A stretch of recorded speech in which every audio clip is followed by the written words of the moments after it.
பேய் படங்கள் நிறையா ஒரு இண்டிவிஜுவலிஸ்டிக் ஃபிலிம்ஸாக வந்துட்டுருக்கு தமிழில். ஐ மீ, நான் ஒரு பெண் தனித்து அப்படிங்கிற மாதிரி படங்கள்.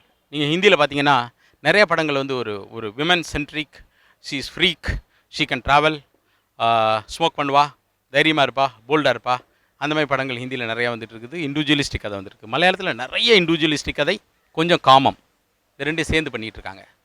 ஆனால் எனக்கு இந்த ரெண்டு மேலேயும் கடுமையான கோபம் உண்டு. இந்த ரெண்டுமே நான் கேடுகட்ட படங்கள்னு சொல்லுவேன். இது பின்னால் வந்து ஒரு நியாயமான அந்த பீப்புளுடைய ரெப்ரசன்டேஷன் இல்லைன்னு நினைக்கிறேன். ஹிந்தி படங்கள்லையும் சரி, இந்த மலையாள படங்கள் தமிழில் வந்து சொல்கிற ஒரு இண்டிவிஜுவலிஸ்டிக் லைஃப்லேயும் ஒரு நியாயம் இல்லைன்னு நினைக்கிறேன். நான் தமிழ் பட ப்ரொடியூசராக எனக்கு வந்து எங்கேருந்தோ வட இந்தியாவிலேருந்து வந்த பீம்சிங் ஒரு அழகான பாசமலர் சொன்னார். தொடர்ந்து ஒரு எமோஷனல் படம் எடுக்கிறார். இளையராஜாவும் பாரதி ராஜாவும் இசையும் எமோஷனும் கலந்து படம் எடுத்தாங்க.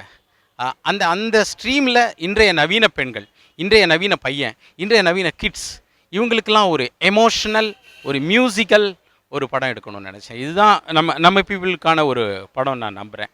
நீங்கள் உங்கள் ஃபேமிலியோடு வந்து பார்த்தீங்கன்னா நீங்கள் கடைசியில் சொல்லுவீங்க, this film made a good film. நான் ஒரு நல்ல தமிழ் படம் எடுத்துக்கேன் நம்புகிறேன். தேங்க்யூ.